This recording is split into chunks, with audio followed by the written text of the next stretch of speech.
Hello everyone, কেমন আছো সবাই? তো আশা করি সবাই খুব ভালো আছো। আমি এখন স্নান করে আসলাম। স্নান করে এসে এবার ভাত বাড়বো। তো চলো, আজকে কাঠে রান্না করেছি, আর কাঠে রান্না করলে তার সেই খাবার দাবার ভীষণ মিষ্টি হয়। চলো, আর আমি কিন্তু একটু ঝুল, তোমরা কেউ কিছু মনে করবে না কিন্তু, হ্যাঁ?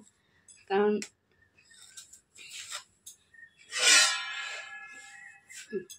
সবাইকার খাওয়া হয়ে গেছে, বাকি আমি ছিলাম শুধু। এই যে আমার ভাত এখন বেড়ে নিচ্ছি, আমি ভাত খাওয়া স্নানটা করলাম, করে আগে খেতে পেয়েছিল প্রচণ্ড, কিন্তু তখন চান না করে না খাবার খেতে একদম ইচ্ছা করে না। কিন্তু এক এক সময় আবার চলো, এটা পটল ভাজেছিলাম, পোস্ত দিয়ে পটল ভাজা, এই যে, আর মাছের তরকারি করেছি।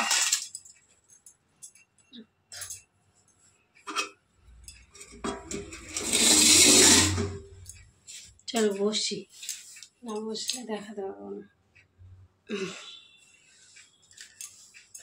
ভাত নিয়েছি, আর এখানে জল ভরে নিয়ে আসলাম। আমি একাই আছি, একা খাবার খেতে ভালো লাগে না, জানো তো। মাছের ঝোল বানিয়ে আসছে, ভেন্ডি দিয়ে। দেখা যায়? দেখা যাচ্ছে না, বাটিতে তুলি তারপর দেখা যাবে। ভেন্ডি দিয়ে মাছের ঝোল করেছি আলু দিয়ে। তরকারিটা ভাবলাম একটু গরম করে নিয়ে আসলে ভালো হতো,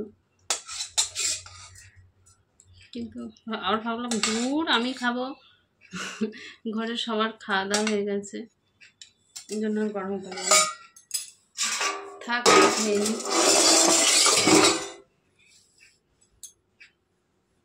লেবু ছিল জানো তো, কাটলে হতো।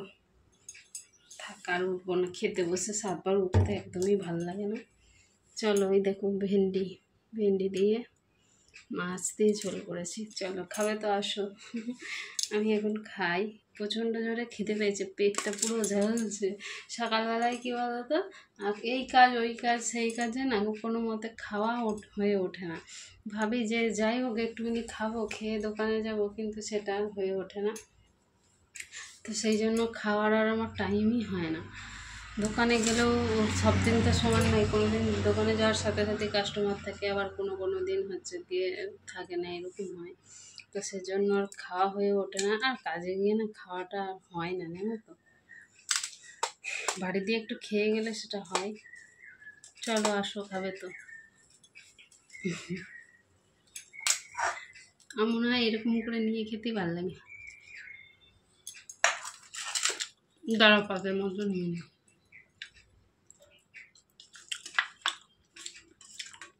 পটল ভাজা, আগে না আমি পটল ভাজা খেতেই চাইতাম না, জানো। আমার ভালো লাগতো না, সেই পটলের বীজগুলো আছে না, বিচ্ছিরি লাগতো। ও ঢেলে নিচ্ছি তরকারিটা, হ্যাঁ, সব ঢেলে নিলাম। তোমরা হয়তো বলবে তাহলে বাটিতে নেওয়ার কি দরকার ছিল, আসলে নিলাম এটা তোমাদের দেখাবো বলে। আমি এরকমই ভালো লাগে আমার খেতে, এরকম করে নিই, খেয়ে নিই।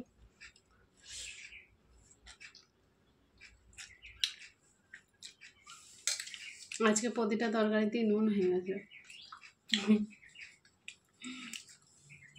আসলে পটলটা ভেবেছিলাম যে অনেকটা আছে, একটু 2বার করে নুন দিয়েছি, নুন হয়ে গেছে। আর ভেন্ডির তরকারিতেও তাই মাছে নুন দিয়েছি, আলু আলু আলু হচ্ছে আলাদা ভেজেছি, ভেন্ডি ভেজেছি, মাছ ভেজেছি, সেই নুনটা আছে। তরকারি রাঁধার সময় নুন দিয়েছি, ব্যাস, নুনে নুন সমুদ্র হয়ে গেছে।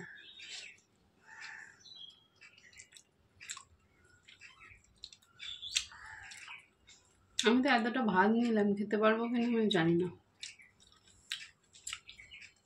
ভাত নষ্ট করা ঠিক না, জানি না, চেষ্টা করবো খেয়ে নেবার, নষ্ট করবো না, কিন্তু না পারলে তো আর কি জোর করে কিছু হয় না।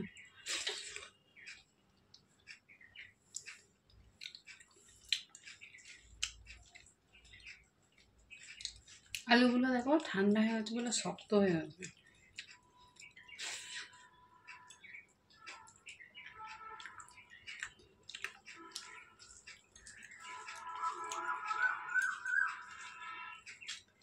গরম আসলে এখন এইসবই খেতে হবে, ভেন্ডি, পটল, পাট শাক, কলমি শাক।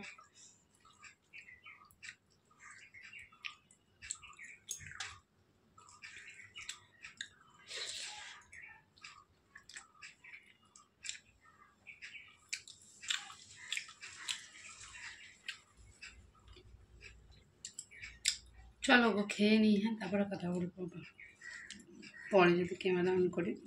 স্নান করেছি তো এই মাত্রই, ওই জন্য চুলটা থাক জড়ানো, খেয়ে নিই, খেয়ে নিয়ে চুলটা ঝাড়বো, একটুখানি শুকিয়ে নেবো, তারপরে একটু শুবো।